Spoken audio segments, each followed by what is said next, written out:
Halo, selamat pagi, selamat siang, selamat sore, dan selamat malam. Pada kesempatan yang hari ini, saya akan membahas tentang klasifikasi dataset MNIST menggunakan metode Histogram of Oriented Gradients atau yang biasa kita sebut dengan HOG. Namun sebelum masuk dalam pembahasan, izinkan saya memperkenalkan diri terlebih dahulu. Nama saya Chandra Gunawijaya yang merupakan mahasiswa dari Universitas Multidata Palembang. Dan ini rekan saya.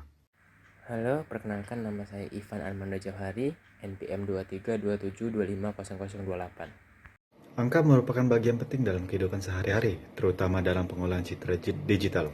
Di berbagai aplikasi seperti pengenalan tulisan tangan dan identifikasi plat nomor, sistem klasifikasi angka memiliki peran yang sangat penting. Penelitian ini memanfaatkan metode Histogram of Oriented Gradients atau HOG untuk mengekstraksi fitur dari citra. HOG bekerja dengan menganalisis arah gradien pada pixel sehingga mampu menangkap pola bentuk dan tepi objek secara detail. Untuk proses klasifikasinya, itu digunakan algoritma K-nearest neighbor atau KNN. Algoritma ini dikenal sederhana namun tetap efektif khususnya pada data yang berdimensi tinggi. Lalu, fokus utama dari penelitian ini adalah membangun sistem klasifikasi yang tetap akurat meskipun citra telah mengalami gangguan berupa noise dan telah melalui proses filtering dengan pendekatan ini diharapkan sistem yang dikembangkan dapat menjadi solusi praktis bagi kebutuhan di dunia nyata. Selanjutnya saya akan menjelaskan tentang proses pre-processing yang dilakukan terhadap dataset MNIST. Pertama, dataset tersebut akan dibaca dari folder train dan test pada setiap kelas, yaitu 0 sampai 9. Setiap gambar tersebut akan dikonversi menjadi grayscale untuk mengurangi risiko terdapat suatu warna pada image dataset MNIST. Lalu, original image tersebut akan ditambahkan 5 noise, yaitu Gaussian, Salamander, Speckle, Periodic, dan Poisson. Setelah itu akan dilakukan proses filtering sesuai dengan karakteristik noise. Noise Gaussian dan noise Poisson akan difilter menggunakan Gaussian filter, Salamander dan Periodic menggunakan median filter, sedangkan noise Speckle menggunakan Wiener filter. Selanjutnya akan dilakukan image transformation yang menggunakan metode binary.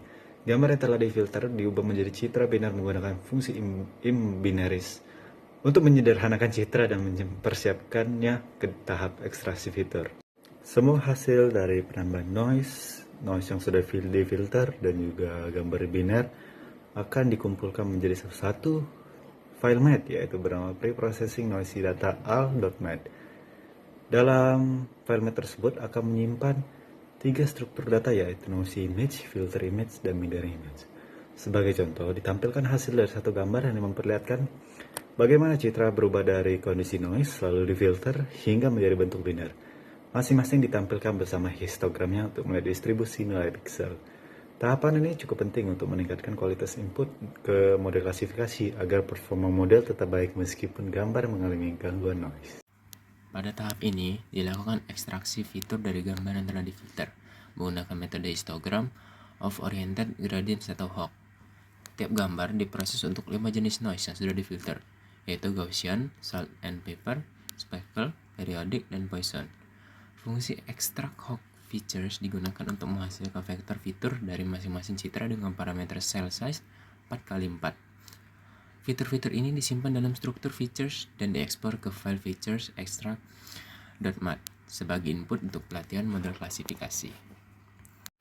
Parameter-parameter yang digunakan seperti berikut yang sudah disesuaikan agar dapat terlihat dengan lebih jelas. Varying cell size. Cell size menentukan ukuran sel tempat histogram. Gradien lokal dihitung. Dalam contoh, 8x8 pixel. Setiap sel mencakup 8x8 pixel. Karena gambar MNIST hanya berukuran 28x28 pixel, maka jumlah selnya jadi sedikit. Dampaknya, yang pertama, panel gradien atau visualisasi orientasi terlihat sangat jarang. Yang kedua, detail lokal seperti lengkungan atau sudut kecil mungkin tidak terdeteksi dengan baik. Yang ketiga, cocok untuk citra resolusi besar, kurang ideal untuk MNIST karena terlalu kasar. Yang keempat, jumlah fitur yang dihasilkan lebih sedikit, sehingga waktu komputasi rendah tapi akurasi bisa turun. Yang kedua ada varying block size. Block size adalah ukuran blok atau gabungan dari beberapa sel yang digunakan untuk normalisasi fitur. Normalisasi ini membuat fitur menjadi lebih tahan terhadap perubahan pencahayaan dan kontras lokal. Dengan 3x3 pixel, setiap blok mencakup 3x3 sel. Dampaknya, yang pertama, area normalisasi jadi lebih besar, sehingga hasil fitur lebih stabil dan halus. Namun, fitur dari detail-detail kecil bisa hilang atau dilemahkan karena dirata-rata dalam blok besar. Yang kedua, cocok jika ingin mengurangi noise atau efek kontras tidak konsisten, tapi ada risiko kehilangan keunikan bentuk digit. Yang ketiga, kita ada varying block overlap. Block overlap menentukan seberapa banyak blok saling tumpah tindih atau overlap. 2 kali 2 piksel artinya tumpah tindih sebanyak 2 sel secara horizontal dan vertikal. Dampaknya yang pertama, semakin besar overlap, maka semakin banyak blok yang dihasilkan. Yang kedua, setiap sel bisa ikut berkontribusi pada beberapa blok yang berbeda. Hal ini meningkatkan redundansi informasi dan membuat fitur lebih robust terhadap noise dan pergeseran posisi. Yang kedua, dimensi fitur meningkat signifikan karena banyak vektor fitur baru yang dihitung akibat overlap. Yang keempat, varying numbins. Numbins adalah jumlah orientasi arah gradien dihitung per sel. Biasanya default adalah 9, berarti setiap bin sama dengan 20. Sedangkan di sini dinaikkan menjadi 18 atau setiap bin sama dengan 10. Dampaknya yang pertama, memberikan resolusi arah yang lebih tinggi. Yang kedua, sistem bisa membedakan garis miring dengan sudut yang sangat mirip, misalnya antara 60 derajat atau 70 derajat. Yang ketiga, sangat bermanfaat untuk membedakan digit dengan bentuk yang hampir mirip, seperti angka 3 dan 8 atau 1 dan 7. Namun, ini juga berarti ukuran vektor fitur meningkat 2 kali lipat. Komputasi lebih berat bisa menyebabkan overfitting jika data pelatihan sedikit.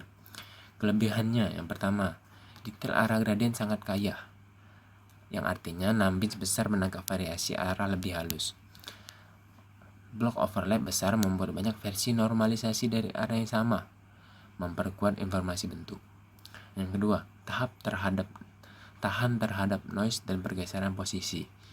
Block size besar dan block overlap tinggi memberikan normalisasi kuat, menjadikan fitur lebih stabil. Yang ketiga, potensi akurasi lebih tinggi dengan dataset besar. Kombinasi fitur kaya dan overlap mendukung klasifikasi yang presisi. Kekurangannya yang pertama, dimensi fitur sangat besar, sehingga setiap peningkatan parameter, block size, overlap, atau bin menggandakan atau melipat gandakan ukuran vektor fitur.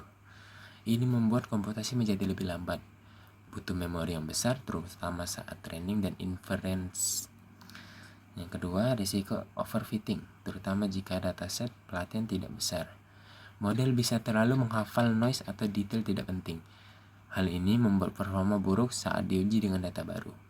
Yang ketiga, kurang efektif untuk gambar kecil seperti MNIST. MNIST hanya 28x28 pixel. Dengan cell size besar dan block size besar, jumlah sel dan blok menjadi sangat sedikit. Hasil HOG justru kurang representatif. Pada tahap ini, data fitur yang telah kita ekstraksi sebelumnya, yang kami simpan dalam file feature_extract.mat, akan diambil feature dari masing-masing jenis noise yang dikumpulkan dalam variabel X, sedangkan label angka akan disimpan dalam variabel Y. Setelah itu, data fitur dan label terkumpul, akan dilakukannya pembagian data menggunakan metode holdout dengan 80% data yang dialokasikan untuk pelatihan dan 20 sisanya untuk pengujian. Pembagian ini menggunakan fungsi CV partition.